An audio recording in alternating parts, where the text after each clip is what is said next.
Welcome to 6.4 part 2. We're still working with conic sections, and we're going to finish up hyperbolas today. So what we're going to do is we're going to step it up a little bit. We're going to do some little harder examples. Once again, equations still stay the same. That's the only reason I put this on here, to still use the same equations that we used in the last video.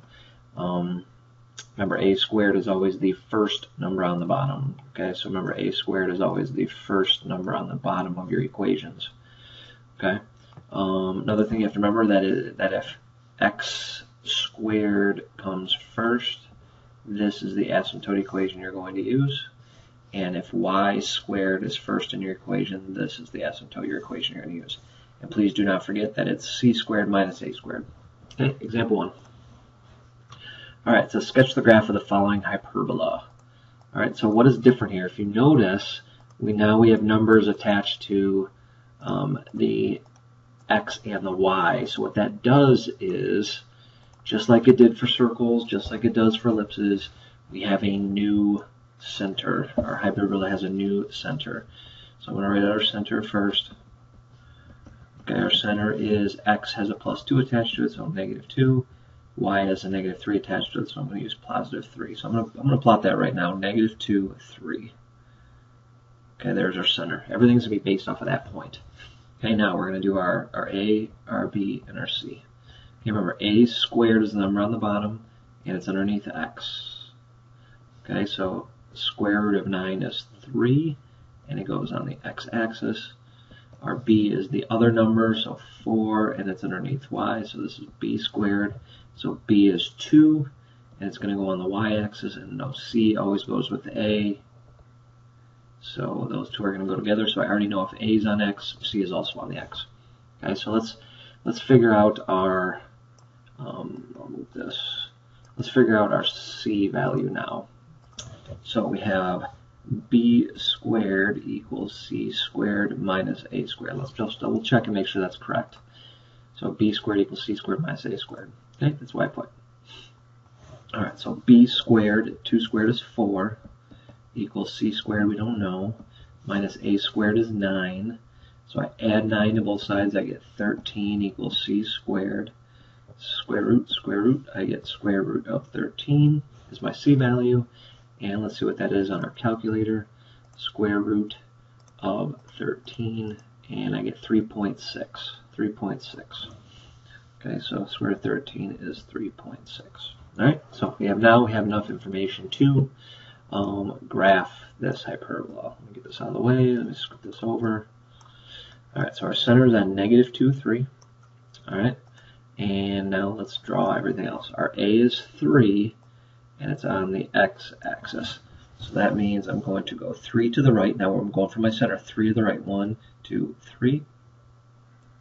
And then 3 left. 1, 2, 3. So there's my positive a, there's my negative a. Our b is 2, and it's on the y-axis, so I'm going to go up 2. Then I'm going down 2. So there's my positive b, here's my negative b. And our c value is at 3.6.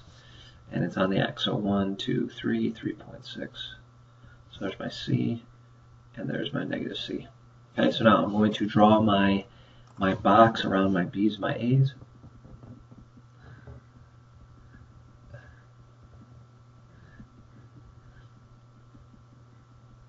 Okay, I'm drawing it dotted because it's really not there.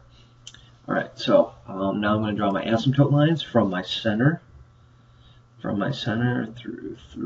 the corners of my rectangle. Try to get them through as close as you can to the corners. Alright, now, so I'm going from A. Remember, my lines of asymptotes are my boundaries. I'm not going to ever touch those. Okay, and there is my hyperbola with all necessary information. So don't forget that the numbers attached to x and y are your new center point. Okay, so this one had a different center. It wasn't centered at 0, 0. Okay, I'm going to leave example 2 for you. Okay, same type of problem. Just pay attention to your x and y, what your center is, and we'll talk about that one tomorrow in class. We're going to. All right, here's example 3. We're going to do this very similar to the last one and all the other ones that we've done so far. We still need to label our A, our B, and our C. Okay, in this problem, it starts off by giving you the vertex, and it's in the x position. So our vertex is A, and it's in the x position. So our A is 4, and it's in the x position. Okay, that means we already know that C is in the x position as well. All right, so we need to figure out our B value, and we need to figure out our C value. Okay, so we already know, though, that x squared over 16 is the beginning of our equation, because A always comes first. So 4 squared 16, and it's in the x position, so x squared is going to go on top. So that leaves me with y squared over, we don't know, equals 1. All right. Now, how do I know? The question is, what's going on here? All right. How do I know, though, what to do with this asymptote equation here? So I'm going to write the asymptote equation that they give us right here. So 1 over 2x, and I'm going to go to my formula sheet, and I'm going to notice in the example, x squared comes first. So in our formula sheet, x squared comes first here. So I'm going to use this asymptote equation, b over ax. Okay, so let's go back to the problem. We're going to use y equals b over ax. Okay, so if we know it has to equal 1/2, and we only know a so far, so b over a, we only know a, so the bottom number is 4. So if this is true, and we know that our equation has to equal 1/2, and we know the bottom number is already 4, what has to go on top here? What has to go on here to make it equal to 1/2? Okay, so hopefully you recognize that it has to be 2. Okay, so that means automatically our b value is 2. We know it goes on the y, and that is basically how you use this asymptote equation. Okay, so now let's do our formula to find c. So b squared equals c squared minus a squared. B squared is 4. C squared is what here? We don't know. Minus a squared is 16. I'd add 16 to both sides. I get 20 is equal to c squared. Square root both sides. I get square root of 20. And let's figure out what that is as a decimal. Square root of 20 equals 4.47. 4.47. So 4.47 is the decimal for C. Okay, so that's all the information that we need to know in order to be able to graph this problem. All right, so I'm going to erase this. We don't need this right now. I don't want it to mess up our screen.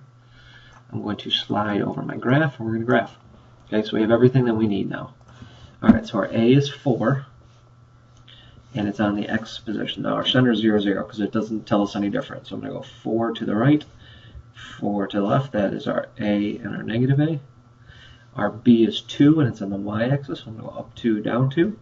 I'm going to draw my imaginary rectangle.